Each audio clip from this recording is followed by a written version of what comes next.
Hello, welcome back to our channel জাপানের প্রবাসী দম্পতি। আবারও একটা ছুটির দিনের গল্প নিয়ে তোমাদের সাথে চলে এলাম।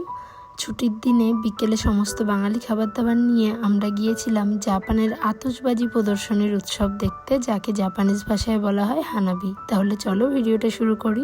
আজ সকাল সকাল ঘুম থেকে উঠে স্নানটা সেরে নিয়েছি। হঠাৎই দেখি আমাদের অ্যাপার্টমেন্টের সামনে একটু খালি জায়গা মতো আছে বেশ খানিকটা, সেখানে একটা লোক এই আগাছা কাটতে এসেছে। জায়গাটা কিন্তু লম্বায় বেশ বড়, কিন্তু উনি একাই এসেছেন এই পুরো জায়গাটার আগাছা পরিষ্কার করতে, আর মেশিনটার সাহায্যে খুব অল্প সময়ের মধ্যে তা পরিষ্কারও করে ফেলেছেন। আসলে প্রযুক্তি আমাদের কাজগুলোকে অনেকটাই সহজ করে তোলে। সকালে আমরাও হালকা পাতলা খাওয়া দাওয়া করে নিয়েছি, আর সেই সাথে এই 3 জন সদস্যকেও খেতে দিয়ে দিয়েছি। এখন উৎপল চিকেনটা কেটে দেবে, আর তারপর পরই আমি রান্না বান্না বসিয়ে দেব। আর বিকেলে হানাবি দেখতে যাওয়ার জন্য আমি এখানে বানিয়ে নিয়েছিলাম একটু আলু কাবলি টিফিন বক্সে ভরে নিয়ে আমরা এখন চলে যাচ্ছি হানাবি দেখতে। দেখো কত ভিড় হয়েছে। আমরা কিন্তু প্রপার যে জায়গায় হানাবি সেখানেও যাইনি, বেশ খানিকটা দূরে, সেখানেই এত ভিড় হয়েছে। তার মধ্যে এই দিন আবার আমাদের উপরি পাওয়া ছিল, এই দিন 2টো হানাবি একসাথে হচ্ছিল, আর আমরা যেখানে বসেছিলাম সেখান থেকে দুটোই দেখা যাচ্ছিল। এই হানাবি কিন্তু জাপানের গ্রীষ্মকালীন উৎসবগুলির মধ্যে খুব জনপ্রিয় একটি উৎসব। জাপানিজে এই হানাবি কথার অর্থ হলো আগুনের ফুল।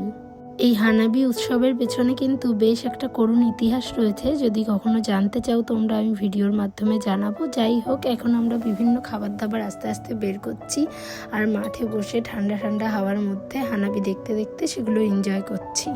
আর সেই সাথে চলছে বিভিন্ন টপিক নিয়ে আড্ডা। বাঙালি যেখানে সেখানে তো আড্ডা থাকবেই, আর সেই সাথে এত সুন্দর মুগ্ধ করা দৃশ্য তো আছেই।